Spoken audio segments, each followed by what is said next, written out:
Well, let's turn our attention now to Russia's invasion of Ukraine. We're hearing there has been a tit-for-tat action between Russian and Ukrainian forces. In a military briefing by both parties, Russia claimed its forces had attacked multiple military targets, including 2 launches of a US-made Patriot air defense system in Ukraine. On the other hand, the Russian Defense Ministry also notes that Russian troops repelled Ukrainian attacks in the Kyiv region in western Russia, striking armored vehicles, electronic warfare bases, and other enemy targets, while their air defense systems intercepted multiple Ukrainian rockets and drones. At the meantime, the General Staff of the Armed Forces of Ukraine says its forces had engaged dozens of combat actions with Russian troops across various frontline areas in eastern Ukraine.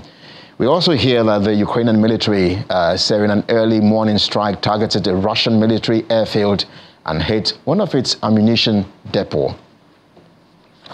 Ukrainian President Volodymyr Zelensky has met with Italian Prime Minister Giorgia Meloni in Rome. The two held a joint conference over the war in Ukraine. Mr. Zelensky says Russia continues to ignore real diplomacy, the peace formula offered to justly end the war in accordance with the UN Charter.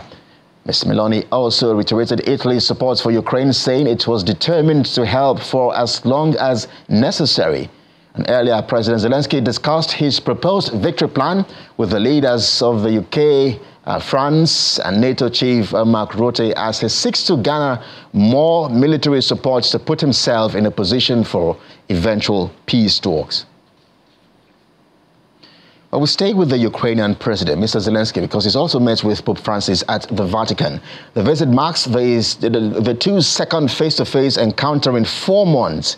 At the end of the meeting, Pope Francis gifted President Zelensky a piece of bronze artwork with a flower growing next to a bird and inscribed with the phrase, quote, "Peace is a fragile flower."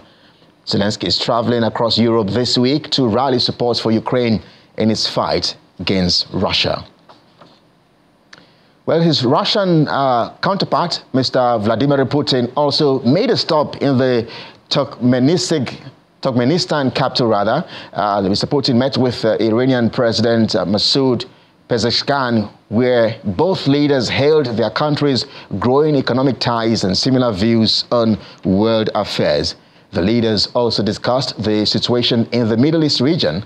Iran only last month committed to deeper ties with Russia to counter Western sanctions. The two countries say they are close to signing a strategic partnership agreement that could be finalized in the BRICS Nation Summit in Russia later this month.